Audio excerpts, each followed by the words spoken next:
Ես ասեմ, որ ինձ առևանգելու փաստով է։ Նաև ձեր մասով։ Հրաժարվել են այս շենքի բնակիչները հրաժարվել են քրեական գործ հարուցել։ Իսկ ինչ շաբերում ակնկալիքներին, եթե իրատեսական լինեմ, շատ ակնկալիքներ իհարկե չունեմ,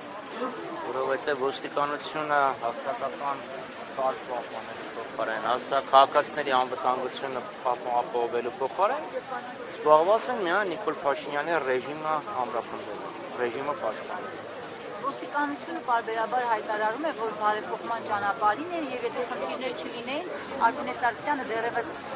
նախարարի պաշտոնից առաջ էր հայտարարում, չէ՞ որ կան խնդիրներ, դրա համար էլ գնում են այդ ճանապարհին եւ ինչ որտեղ խնդիրները Ես կարծեմ իրան գնում են ոչ թե խնդիրները լուծելու, այլ խնդիրները խորացնելու ճանապարհ։ Ինչու՞։ Որովհետև կրկնում եմ, ոստիկանությունն է, որ Նիկոլ Փաշինյանի ռեժիմի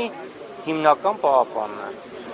Բայց այս կերպի ռեժիմը պահպանվում է, այսինքն սա ի վնասին չէ, այս բողոքի ակցիաները, դժգոհությունները հասարակական։ Եկեք մեզ իլյուզիաներով չփորձենք սփոփել, թե Փաշինյանը հասարակական տրամադրություններով շատ հետաքրքրված է։ Կարծում եմ մեզանից որևէ մեկը չի հավատում այն կադրերին, որ ինքը նստում է ավտոբուս, ինչ-որ մարդկանց հետ փողոցում զրուցում է, թե չէ, որս տեսնում ենք, որ իր կորտեժերը անցնում է, փողոցներ են փակում,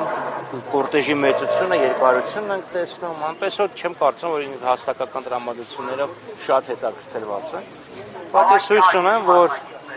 հանրությունը վերջի վերջո իր վճռական չեն ոչը կայտնի այս իշխանությունները։